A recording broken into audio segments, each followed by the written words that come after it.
Urinary tract infection UTI అంటే ఏమిటి? నా పేరు డాక్టర్ బి సతీష్ కుమార్.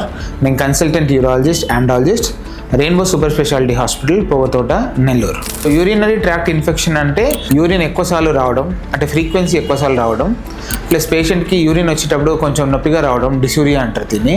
కొంతమందికి యూరిన్ పోసేటప్పుడు చీము కానీ బ్లడ్ కానీ రావడము, పొత్తి కడుపులో నొప్పి రావడము, లేకపోతే జ్వరం రావడం, ఇవన్నీ యూరినరీ ట్రాక్ట్ ఇన్ఫెక్షన్ ఉన్నప్పుడు వచ్చే సిమ్టమ్స్.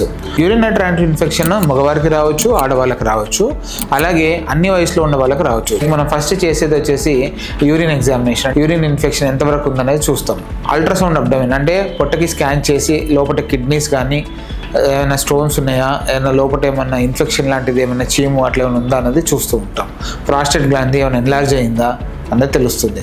యూరిన్ కూడా ఫ్రీగా వాయిడ్ చేస్తున్నారా లేదా, పాస్ పోసిన తర్వాత లోపల పాస్ ఎక్కువ ఏమైనా స్టోరేజ్ ఉంటుందా అన్నది మనం తెలుసుకోవచ్చు. యూరోఫ్లోమెట్రీ అనే టెస్ట్ ద్వారా మనం యూరిన్ ఎంత పోస్తున్నామో, ఎంత స్పీడ్గా పోస్తున్నామో, నార్మల్గా వస్తుందా లేదా అనేది తెలుస్తుంది. కొన్నిసార్లు యూరిన్ కల్చర్ కూడా ఇవ్వాల్సి వస్తుంది. సో చాలామందికి షుగర్ ఉంటుంది. షుగర్ వల్ల కూడా కిడ్నీలు ఇన్ఫెక్షన్, యూరిన్ బ్లాడర్ ఇన్ఫెక్షన్స్ వస్తుంటాయి. కాబట్టి షుగర్ కంట్రోల్ చేయడం చాలా ముఖ్యము. సో యూరిన్ ట్రాక్ట్ ఇన్ఫెక్షన్ వచ్చినప్పుడు భయపడకుండా మీకు ఇలాంటి సిమ్టమ్స్ ఉన్నప్పుడు మీరు దగ్గరలో యూరాలజిస్ట్ని కన్సల్ట్ చేయొచ్చు. లేదంటే రెయిన్బో హాస్పిటల్లో నేను అవైలబుల్గా ఉంటాను.